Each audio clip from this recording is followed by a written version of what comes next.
Welcome to the Embodiment Matters podcast with me, Erin Giesemann-Rabke, and my beloved Carl Rabke.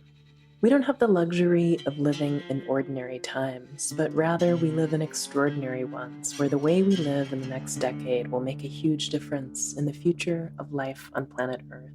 We aspire in this tapestry of rich conversations drawn from a variety of wise perspectives to share resources to help you embody the wisdom, compassion, and skillful actions that are needed during these times.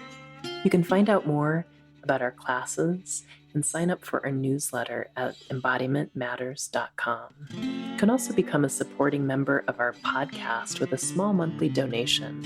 Look for Embodiment Matters at patreon.com.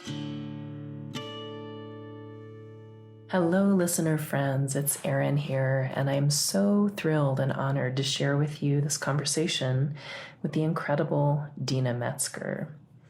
I would encourage you to check out Deena's website, which is DeenaMetzger.net, DeenaMetzger.net, where you can read and learn and tune into so many worlds of Deena's work currently and her incredible history.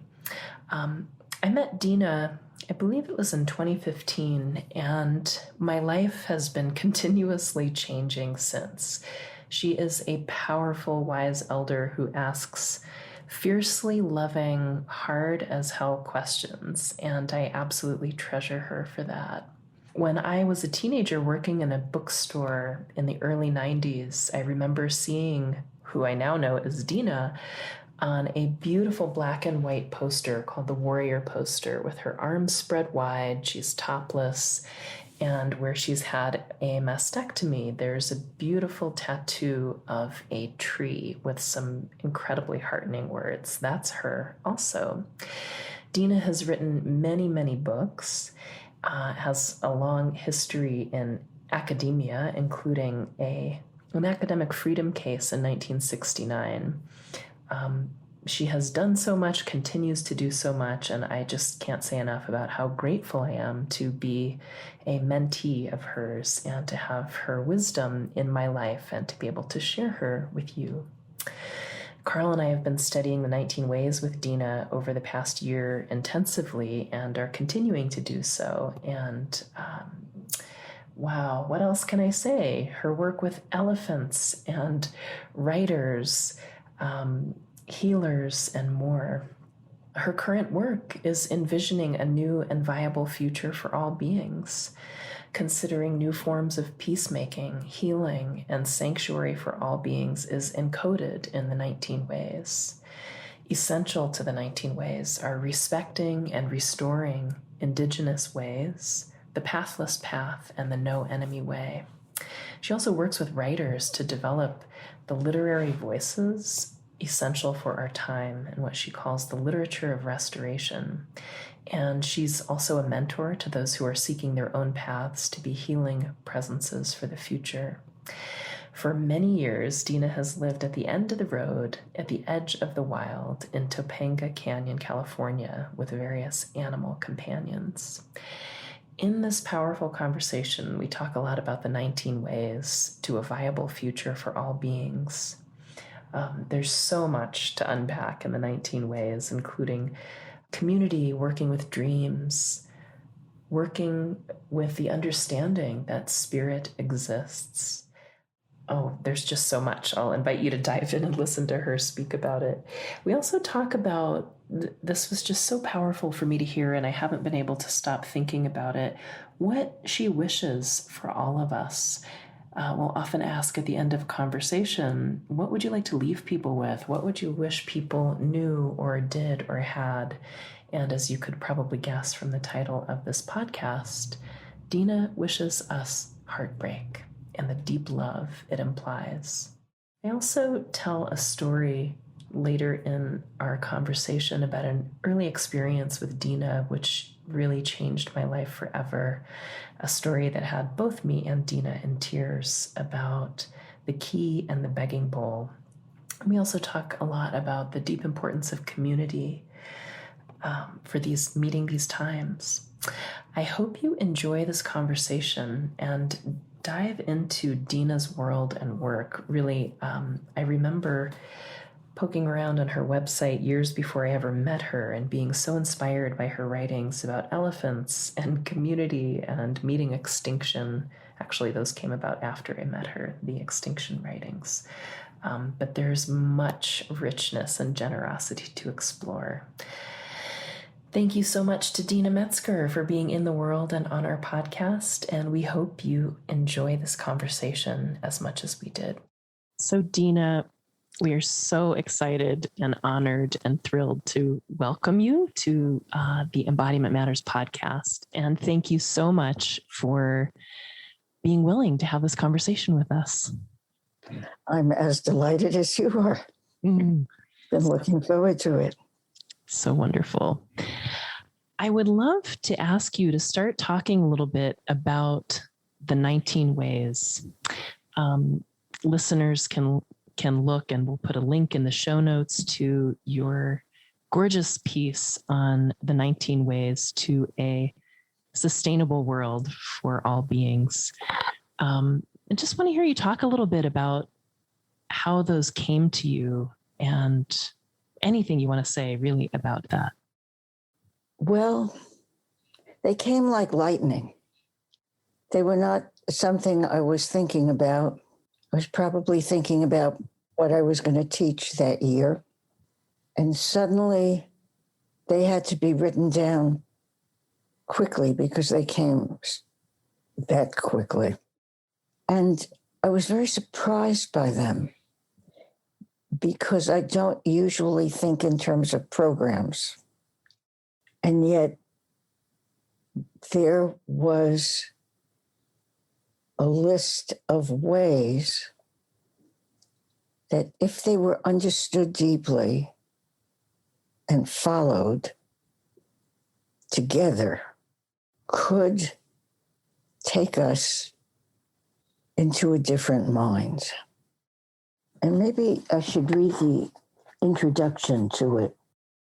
In our conversation, there was some audio interference when Deena was reading the introduction to the 19 ways, so I am going to read those. 19 ways to a viable future for all beings. This is one guide to how we change our minds sufficiently to live differently and act in ways that will preserve the future and protect the earth and all beings. When we incorporate these ways of thinking, we will no longer be people who do harm. But again, we have to change our minds, as we won't fully know what to do or how to do it until we respond instinctively with different minds, values, and reflexes. These 19 ways indicate the areas where transformation can occur. The changes required are systemic and cellular. Too often these days, the very framing of the issues limit the possibilities. How will we survive? How will we thrive?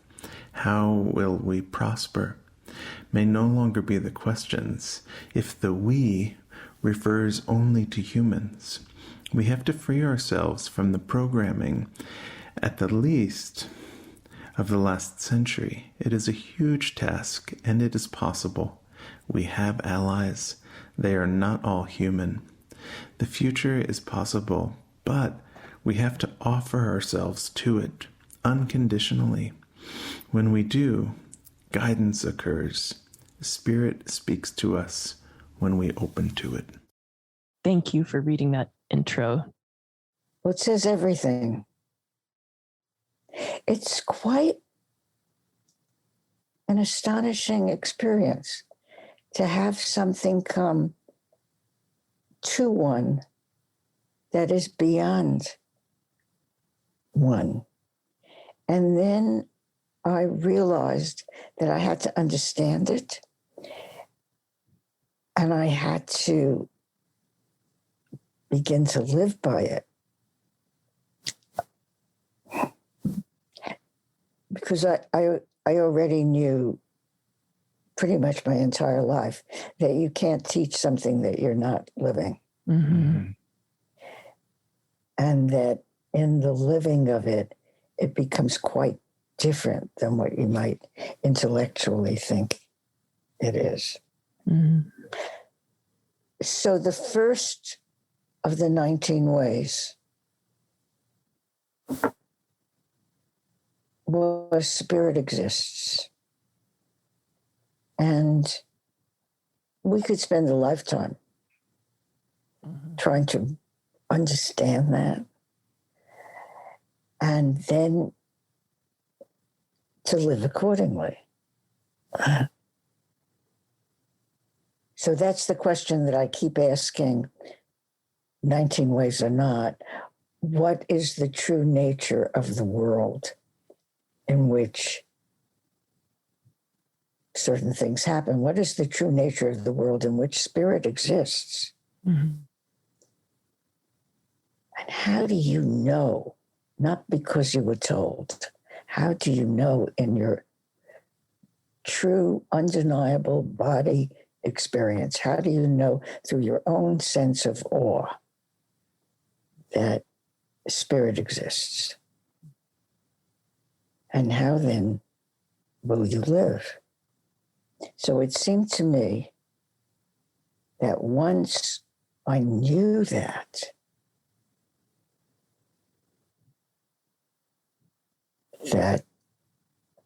I had to live according to the world from which, the world that emerged from the fact of spirit. So beauty and heart and caring, but beauty that's beyond beauty, right? And heart that's beyond heart. And what became clear and tragic was that the values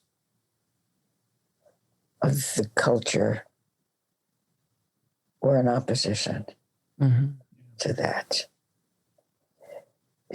So that's the sadness of the 19 ways, because it requires us to examine the values with which we've been entrained.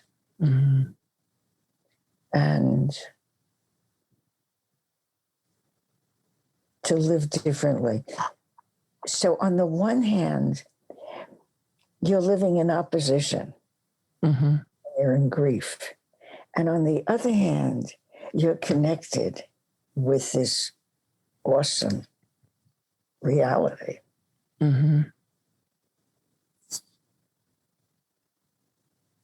So I've been thinking this morning about one of the questions that you asked, which was, how do we change? And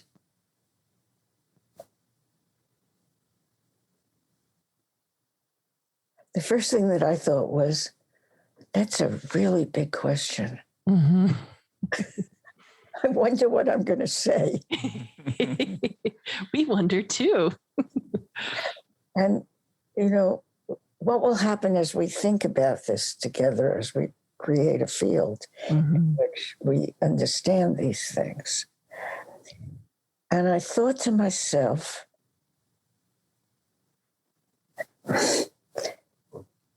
that we change when we are within a community that carries the same values, that we're able to do it. I was thinking about how we were entrained by this culture in some very pernicious ways of living. And that's why it's so important to me to keep gathering people. And then we tell stories and we tell dreams. And I keep saying, we're creating a culture. And that culture of our experiences and our caring and our loving and our commitment becomes a foundation. And so it supports us as we go in different ways. It seems like there's so much emphasis culturally on the individual in terms of waking up or either following a teacher, but the importance of community and culture building for being able to change one's mind seems significant. Essential. I don't remember the conversation, but someone asked me a question recently, and I said, I've been calling community since I've been about 5 years old. And that's really true. And so I think I came in with that. That was given. And it turns out to be appropriate to this time, exactly as you said, because it's not an emphasis on the individual and what's good for me. It is a gathering together to support each other in the joy and possibility that comes when we try to do this together and we really listen to each other. One of our community, Mark Wiggensberg, has just come back from Sundance, and he went to Sundance for many years and was a firekeeper there, particularly for the women. That's what he was asked to do, and that's what he did. But after so many years, it occurred to him, even at his age, that he should dance. And he spent the entire year preparing. And he went to another community of consciousness. But our community here is so happy that he went. And, Toby, of course, made prayer ties, and Sharon lit candles, and so many of us prayed. And I not only don't think, I know that he couldn't have done what he did if it weren't a deep, heartfelt community event. Right. Cheryl told me about someone she met. She was house sitting for him. And she said on his mirror, it says, pray for the children, pray for the earth, pray for the community. That's what he sees every morning. And so we can assume that person lives within that consciousness. It's not his consciousness alone. Right. It is a community consciousness. And the community holds him as he does whatever he can to live that way. Living that way supports the rest of the community. So it matters that we're having this conversation, and you have both been in the 19 ways. We're not speaking abstractly here. No. You could tell stories, and I could tell stories about you. And they'd be good stories.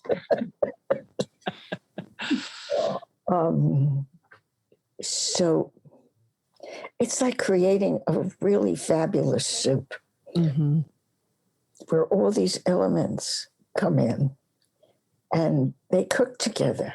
And we are cooking together. We're in the pot together. And before we gather, I think pretty much everyone hopes that a dream will come, not to them, to somebody. and that we'll have yet another gift from spirit. Mm-hmm.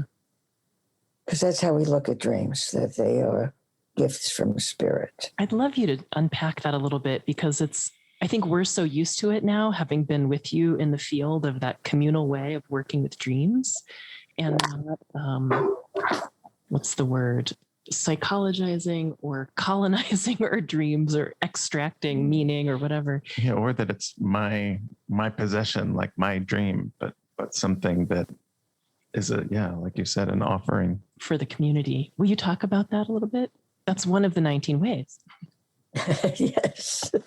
What happened in this culture is that we took a remarkable event and we made it individual. We said, this is my dream. I'm creating it. And I'm telling myself, well, pretty much I'm telling myself how I'm suffering and how terrible everybody is, especially my parents or my spouse. And I start that way because having looked at dreams for all the time that I have in this way, as our community has looked at dreams in a different way, our dreams have changed. Mm. So we are now in a field that is like the field that Indigenous people have lived in. And it doesn't matter which Indigenous people. It could be Native American, it could be African, Shona people. They know that the dream spirits, spirit exists, and those spirits send dreams to the community to teach the community how to live. And the dreams teach ethics. The dreams warn of danger. Mm-hmm. The dreams show us the complicated things we need to know. What has happened among us is, since we gather in different ways so often, that someone brings a dream and then the next person brings a dream. It's a variation on the same dream. It's stunning. It's terrifying, actually, when suddenly 4 or 5 people are telling dreams and their variations. Mm-hmm. Oh, I'm getting the chills remembering many incidents of that happening. Right? And then you ask, what is the nature of the world? Right. What is the nature of our reality that this is really happening? You can't deny it's happening. Mm-mm. And if you have 5 or 6 dreams and their variations, and they take you to something that you must consider, mm-hmm. How could that be? Psychology. Mm-hmm. It can't. So actually, that event is a teaching about dreaming, even as we're telling the dreams. And there are certain people that have a facility for receiving dreams. Mm-hmm. Certain people are artists and certain people are physicians and whatever. Mm-hmm. We're given certain things. And so there are dreamers. And you can go to those people when you're in community and you have those relationships where we're interconnected and we help each other. You can go to them and say, I'm sick or I'm really troubled and I don't know what to do. Could you have a dream for me? Mm-hmm. So, for example, there's a physician in our community, Karen Mutter, who I met in 2004 at the American Holistic Medical Association. And I say that because I met her at a traditional, conventional medical meeting, the annual meetings. Mm-hmm. And afterwards, she came out to California and she wanted to not study shamanism. She wanted to be able to carry that way of healing in the world. Mm-hmm. And so she entered into an exploration to be initiated in those ways. And she's a dreamer. Mm. And many of us, she's also a fantastic physician. Mm. But many of us, when we are physically suffering and we're lost, we don't know what to do, we'll go to her for her medical knowledge. But every time she'll say, let me see if I'll have a dream for you this week. Mm. And she once had a dream. I went to her and she said, no, do not take that medicine. Mm. And I didn't.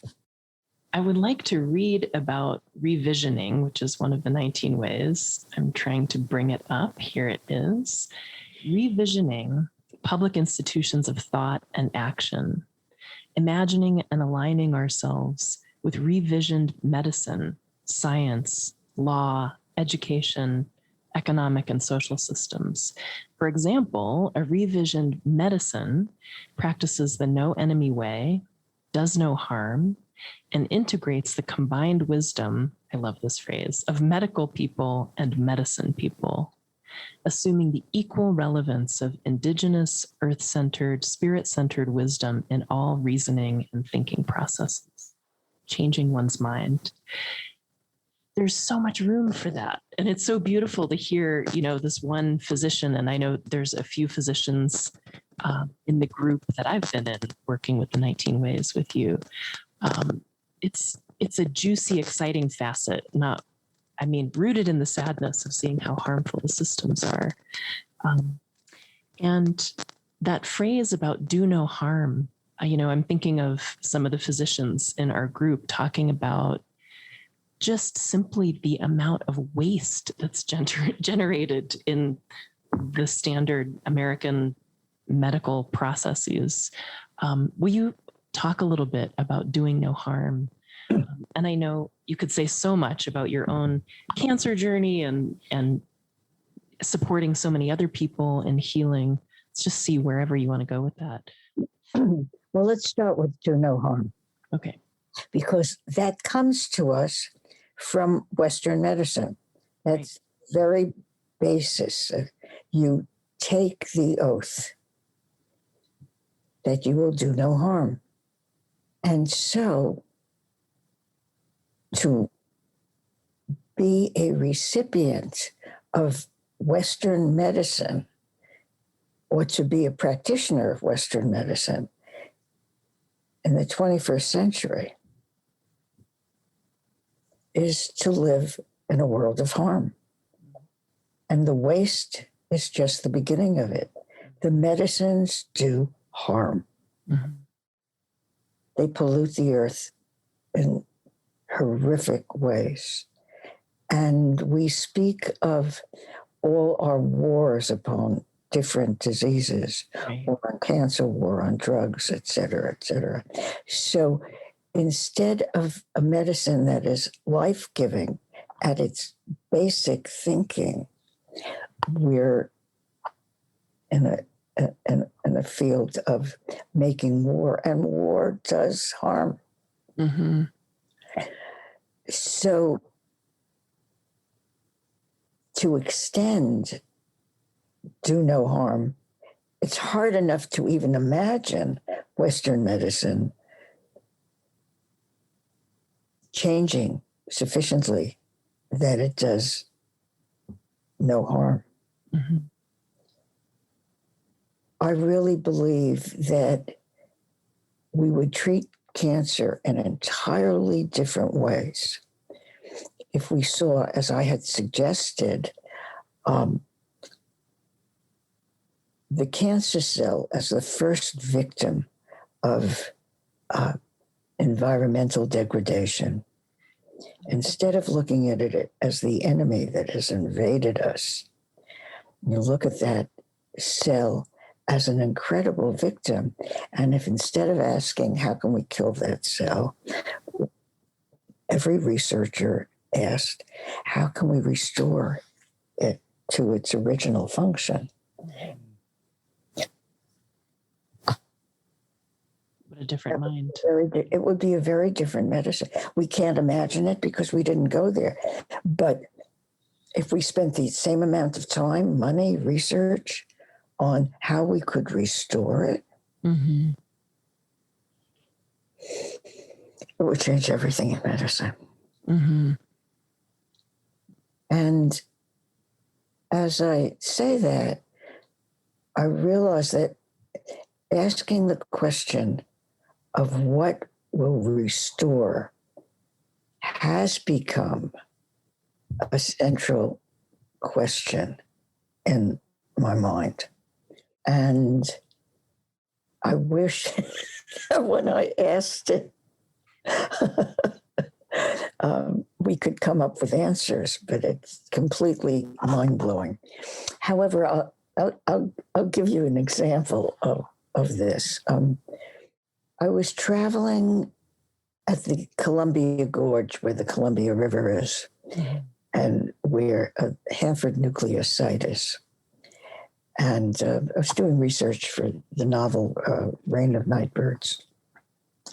And I was reading Blackfoot Physics, F. David Pete.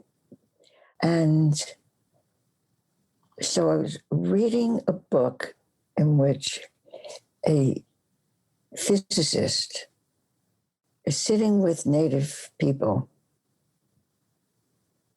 trying to see the relationship between quantum physics and indigenous thinking. But I'm at Hanford, which is the most polluted site in the United States, one of the 10 most polluted sites in the world. Right? You're shaking your head. Like, really? Yeah. Really? Really? And there are a lot of people who are listening saying, really? I don't know this. This is true. But unfortunately, it is true. And we could speak for 3 hours on what happened at that site when I was there. But I was aware that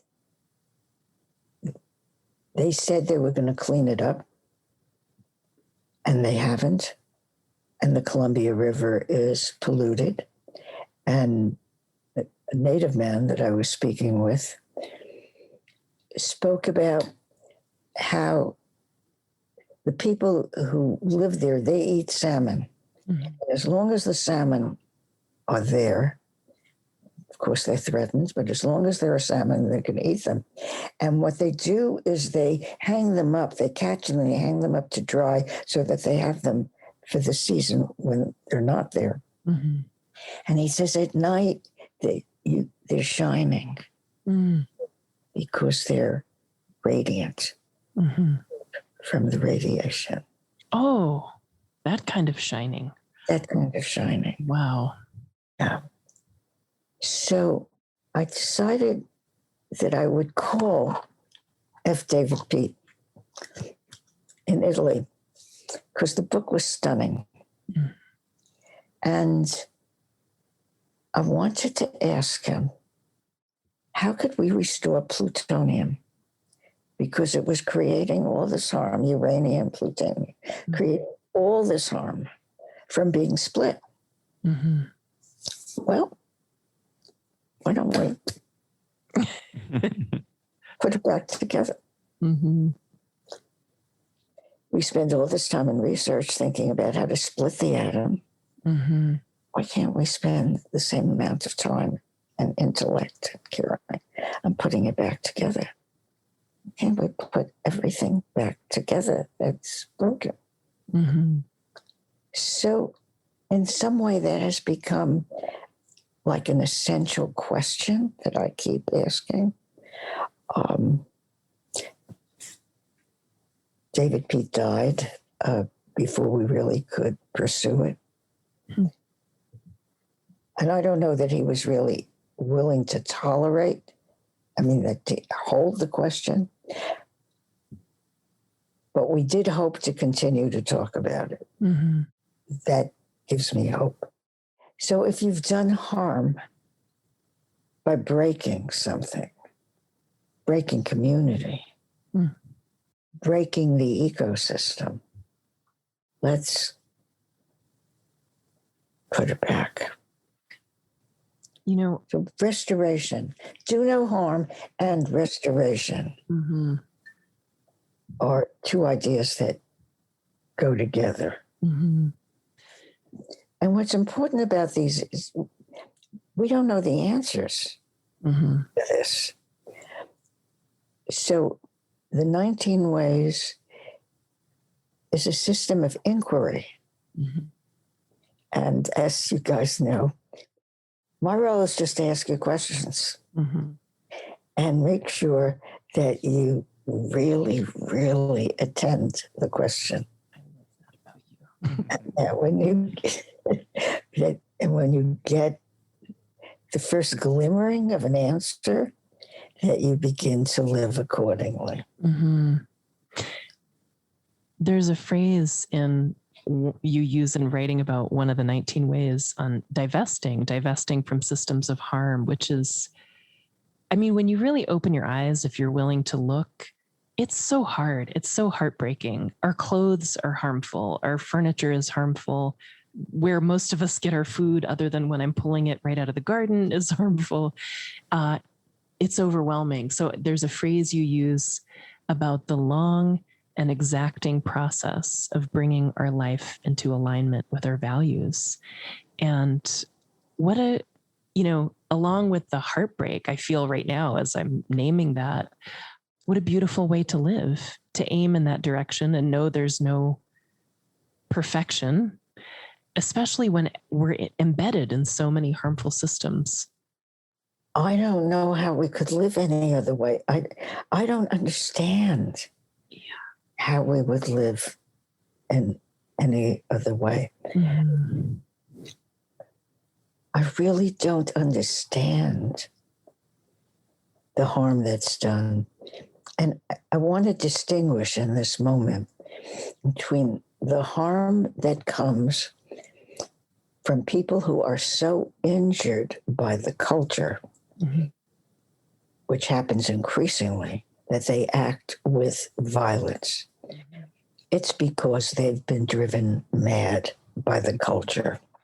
And those who sit in our halls of law and government, and those who sit in scientific laboratories and calmly and quietly do such harm. Right. And so we have to have compassion and understanding as we understand the systems. And I suppose people like us, we're comfortable and we're having this conversation and we have the means, and it's hard for us to understand how awful the culture is. Right.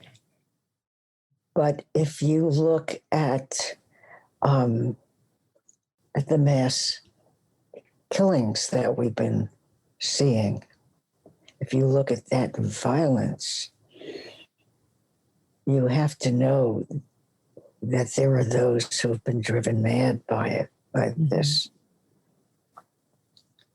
And yet there are the others, and I don't understand the others. It may seem strange that I could understand how someone would pick up an AK-47 and rage. I can understand that, but how someone can send a battalion to do the most horrific things, or to kill with a drone. I don't understand that. Mm-hmm. And so when I see what happens in our circles, when we do this really hard work together, there's also so much joy in it. And the joy is in doing it together, Mm-hmm. and what comes and what surprises us, and what we dare. Mm-hmm. Well, it seems that the beauty and ceremony and the connection to the living wildness is what can offer ballast to be able to do that hard work and excruciating work of bearing witness to the suffering of our past, the suffering that we're embedded in, the harm doing of so much of modern lifestyle. Mm-hmm. Well, it's like, the medicine. I know I said to each one of you, okay, well, why don't you just go out to the most gorgeous place in the wilderness that you can find and spend a few days exulting in that beauty and do this really hard work. I love that. I love that you've said, take these hard questions and then go be outside. Right. Yeah. Because beauty and the natural world they're the core of it. Right. We do it to preserve that, but we do it also because it sustains us. Mm-hmm. And because we also, in this crazy world, need permission, actually need instruction. Go outside. Go enjoy yourself right now outside. Right. This, in the past few months, it's been this interesting season here where our June was like July normally is, and these big heat waves and earlier fire season and all of these things, flooding in many parts of the world. I know Carl was saying many of his clients are starting to dawn, like, oh, this is a real thing. These aren't just like hyperbolic environmentalists, like, this is what you were talking about, and the quaking that comes with that. And I'm thinking of, I'm probably going to cry talking about this, but the first tearful conversations with our 11-year-old son, who is hearing terrified adults about the heat, and he's scared. And I feel like I want to ask, I'm grateful that I can drop into my own adult self. And we've talked about this before, but it's heartbreaking. And it feels like the beginning of what's coming, And I so appreciate the way in the 19 ways and in just who and how you are, the range you invite us to, from bearing witness and not afraid to break your innocence and look at the violence and the gravity of harm, and the beauty and the miracle of the messages that come through community dreams, and all of that together. I'm thinking of people who are listening right now and just wondering if something comes around like, what do you wish more people knew or had access to or cared about, or, does anything come in response to that? just what you said, heartbreak. Heartbreak. Heartbreak. I wish them heartbreak. I wouldn't protect them from heartbreak. It's such a wonderful word because it implies the great grief and pain that you feel in your heart. So it implies love. Right. It implies caring. I'm not wishing them sorrow or pain. I'm wishing them exactly what you said, heartbreak. Mm-hmm. And you're talking about your son. Well, I knew everything that he knows and that he's feeling. And I knew it very young, probably 7 or 8. And So I am who I am because I knew it then. And I wouldn't protect him from it. But I would let him know that I believed that he would grow up to be able to make an offering to it, that he would not be its victim. And he would find ways to educate himself, and that he would know more than you know, ultimately, since you pass the torch to him. So you give him a sense of confidence. It's the only thing that I know that our kids, that we can give our kids.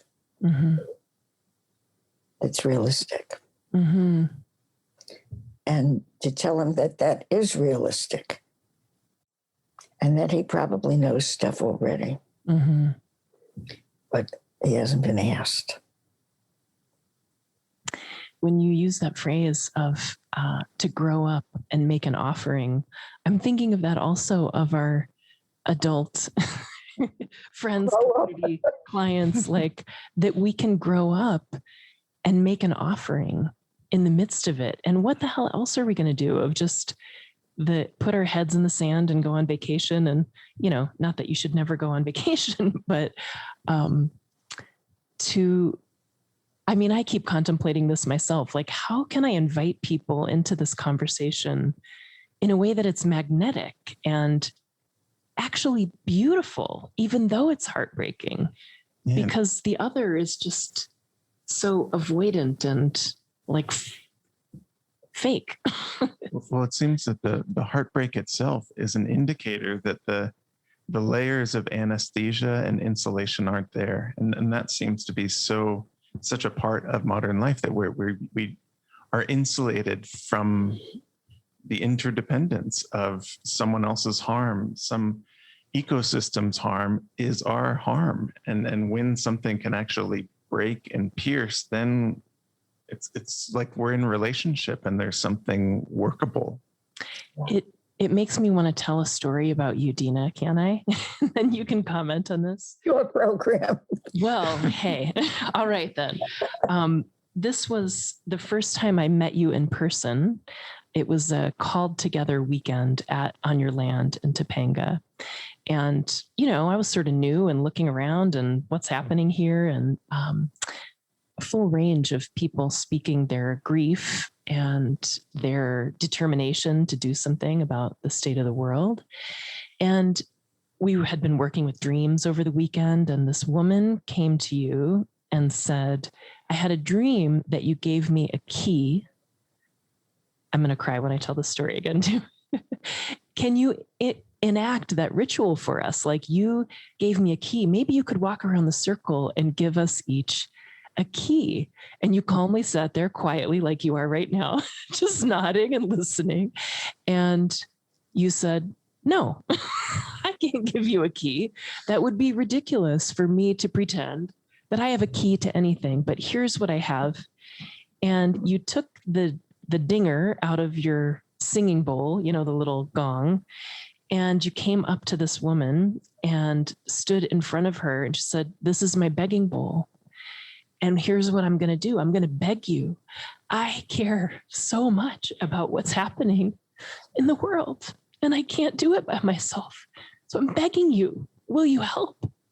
And of course, she said yes. And I was standing a few people away and my heart was racing and I was already crying. Like, I've never been the same since you came around to each of us with your begging bowl. And I feel like I want to give that image to the listeners. They can't see you, but to imagine you, tiny and mighty, standing in front of them with this begging bowl.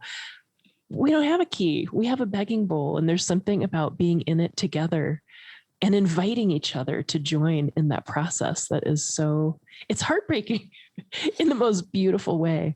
And I'm so grateful to you for that. Wow. I was hooked from that moment. You made me cry. Yeah. Because, I guess that's what I'm doing. I'm really spending my life begging everyone Mm-hmm. to do this, Mm-hmm. Not for me, no, for the children, For the children. for the future. Because we haven't done it, Mesa will have to do it. Mm-hmm. And it gets harder and worse each time. I got a letter from someone who's studied with me maybe 20 years. Mm-hmm. And she said, here's the truth. I always just tolerated what you were saying about the environment. Mm-hmm. Oh, that's Deena, whatever. And you had to deal with it in order to get what else she wanted. Right. And then she said, and now I see it. Now I see It had it. nothing to do with me. And now I see it. Mm-hmm. So it's, and she's frightened. Yeah. So I don't know if she's at heartbreak yet. Mm. Frightened is not a good enough place. Frightened is a dangerous place. We do all kinds of things when we're afraid. Mm-hmm. But I've always been aware that the feelings around fear are the same as the feelings around excitement. Mm-hmm. And heartbreak has a similar kind of place. So if we can all go to heartbreak, which means going to great love, Right. then we will know what to do. Mm. And each one of us will be given many things to do, and they're all different. Mm-hmm. There's no formula. That's what makes it so hard. And we have to figure it out. Each one of us, ourselves together. Right. Yeah. Ourselves and together. Which also brings me back to, it came up a little bit earlier, but the importance of the no enemy way, because it seems we're at a time now too where there is so much seeding division and people taking the other side as the enemy, or cancer as the enemy, or climate change as the enemy, and how to relate to that, not as some other to be fixed or destroyed, but alone together. You know, it sounds like a cliche, but when I had cancer and I began asking all these questions, and I thought to myself, I must have cancer for a reason. Oh, and then I looked around and I saw all these young people who had cancer. Mm-hmm. I need to know what they are experiencing, what the world is experiencing. And then I started thinking about what is a healing way to meet this illness rather than what is a deadly way Mm-hmm. to meet it. So the idea of the illness as a messenger, which is the very core that started revisioning medicine. What is the message? What are we being taught? Where are we being taken by this illness? And I really did think, among other things, that cancer would teach us that we had to take care of the environment. Mm.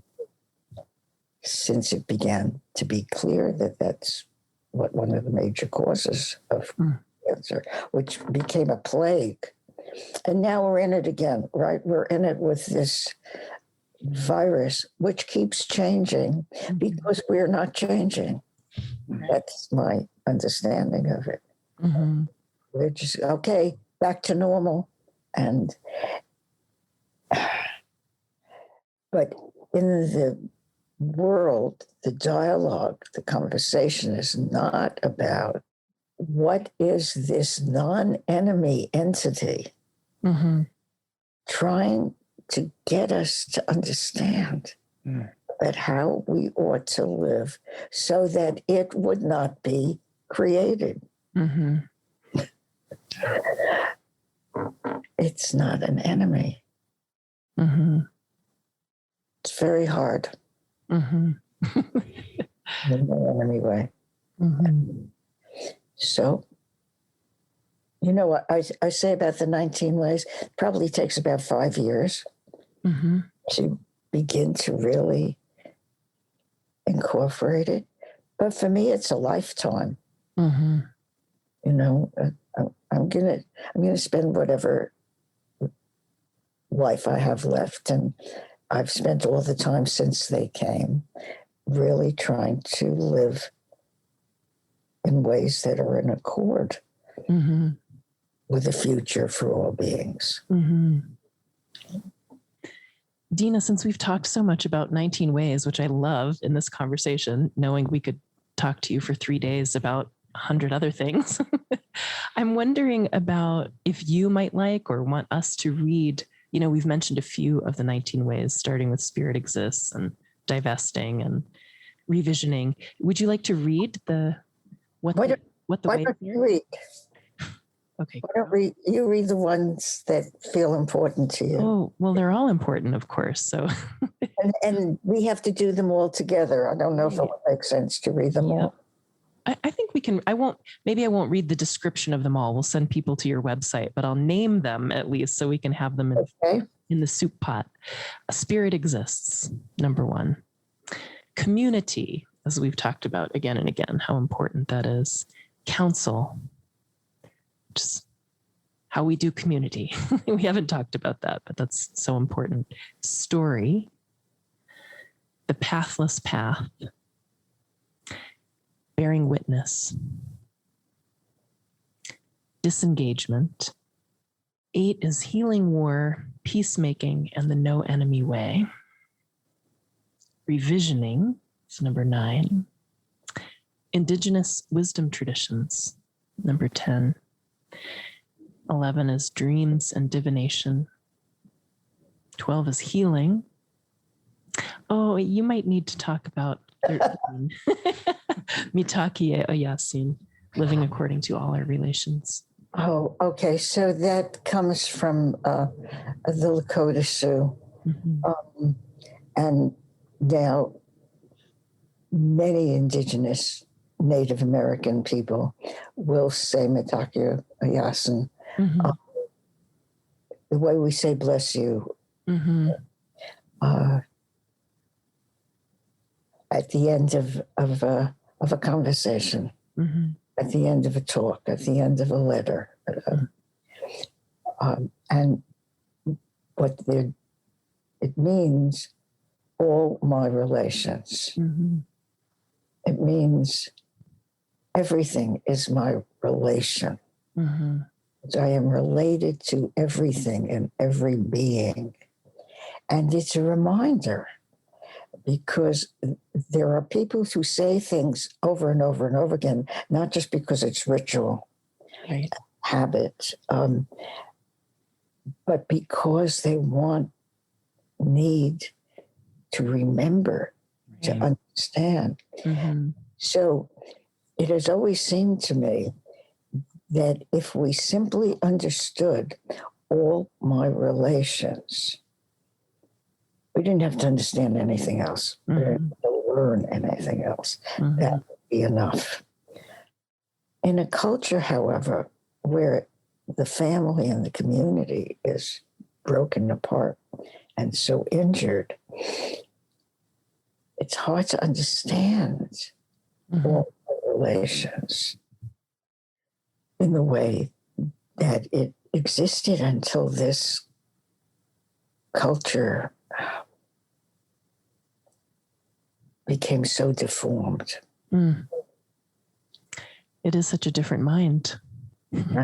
And I'm remembering during this pandemic time, I attended a retreat with the Zen peacemakers. They do these bearing witness retreats, and this was one with the Native American Bearing Witness Retreat and the Lakota teachers, constantly before and after every single, hour and a half talk, all my relations, to just keep, and how often we need to have that massaged into our individualistic, separate, tight, Right. modern person consciousness to remember we're so connected in that way that implies such respect.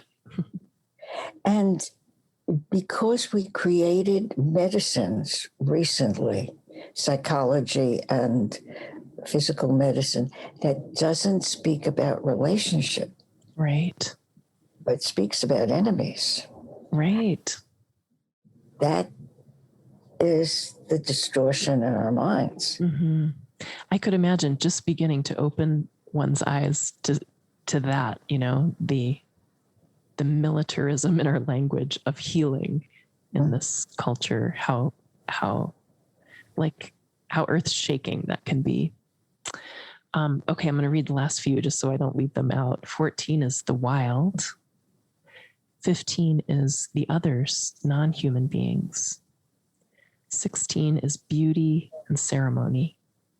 17 is silence. 18 is sanctuary. And 19 is heart mind. How wonderful. And Deena, thank you for, I imagine you've been this way since you were 5 or younger, but when it sort of blows my mind when I think you're of the same generation as my grandparents, who are like in such a different realm. And it gives me courage as someone who often feels like I'm swimming upstream to recognize how many decades you've been doing that. And I don't know if the word is tirelessly. You sure do seem to have a hell of a lot of energy and stamina, but courageously. A great gift that Spirit gave me, which was incredible energy. Yeah. I know. I feel like we could just go on, and I would love to. And luckily, as long as we live, I'm going to keep hanging around you and doing that, but maybe off the recording.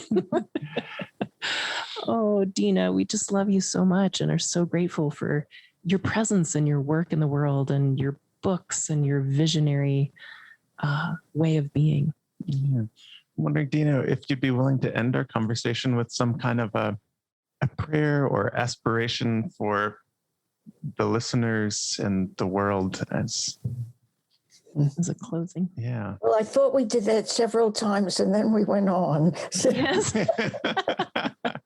So this is what comes to me. It's a poem that I wrote a really long time ago. It feels like the right thing. There are those who are trying to set fire to the world.